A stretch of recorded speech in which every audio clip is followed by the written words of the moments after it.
আজ আমি যে ঘটনাটি বলতে যাচ্ছি সেটা কোনো সিনেমার স্ক্রিপ্ট না, কোন কল্পনার গল্প না।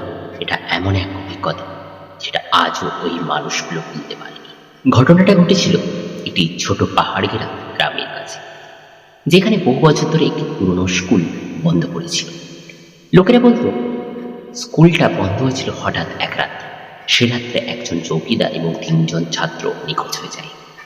কোনো লাশ পাওয়া যায়নি, শুধু পাওয়া গিয়েছিল রক্ত আর ভাঙা চেয়ার। বছর পেরিয়ে যায়, মানুষ ভুলে যায়। একদিন 4জন শহরে যুবক অ্যাডভেঞ্চারের নেশায় সেই স্কুলে রাত কাটানোর সিদ্ধান্ত নেয়। তাদের উদ্দেশ্য ছিল ভূত আছে কিনা সেটা নিয়ে ভিডিও করা, প্রমাণ করার আর কি।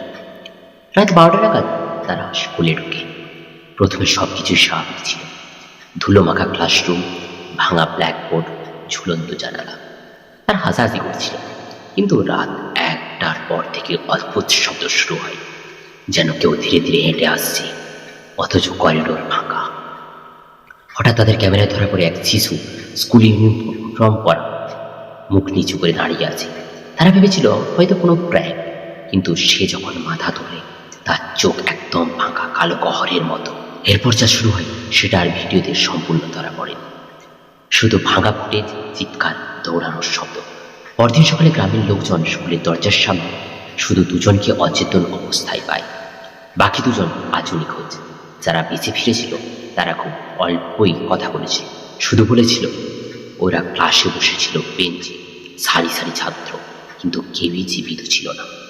সবচেয়ে ভয়ঙ্কর বিষয়টি জানা যায় পরে।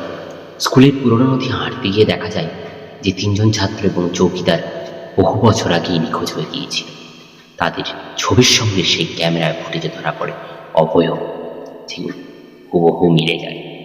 আজও সে স্কুলে কেউ যায় না, কারণ মাঝে মাঝেই রাত হলেই নাকি ব্ল্যাকবোর্ডে নিচে নিচে লেখা ওঠে, আজ ক্লাস আছে।